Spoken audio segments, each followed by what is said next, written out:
The first part, of counseling, they'll do their intake and sort of see what their needs and come up with what they would call a treatment plan.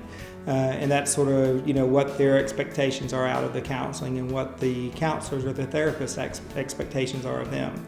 And then they start working on some baseline issues, typically to start with, and then, sort of dive in a little bit deeper. It's about helping people sometimes identify consequences, because addiction is avoiding the truth, if it's anything. You work to learn and implement healthy and effective coping strategies as opposed to just going to use when you're stressed out.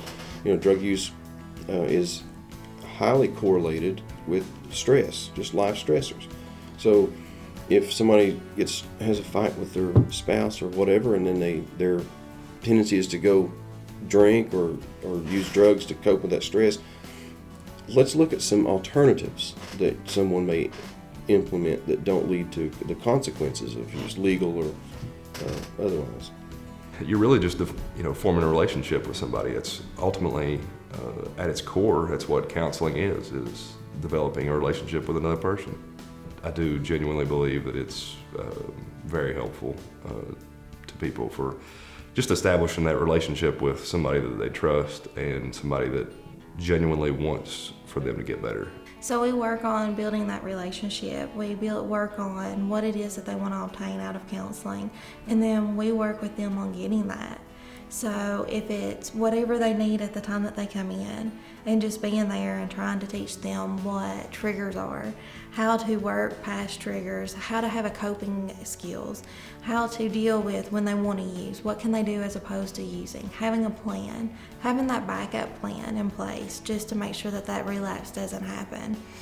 Being able to be honest and to be truthful, not only to themselves but to others, to be able to forgive themselves for the past. And that's one that a lot of people get stuck on, is that forgiveness, because it's hard when they're seeing all the things that they've done.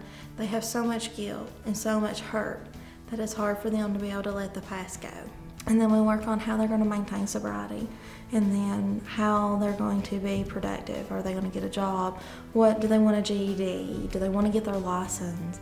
I mean, all those things that a lot of us take for granted, and we work on helping them obtain those goals. One of the nice parts about our programs, we do a lot of group counseling. So what we'll hear a lot of times is people come in and say to us, man, before I went to group, I didn't realize that everybody else had these same issues.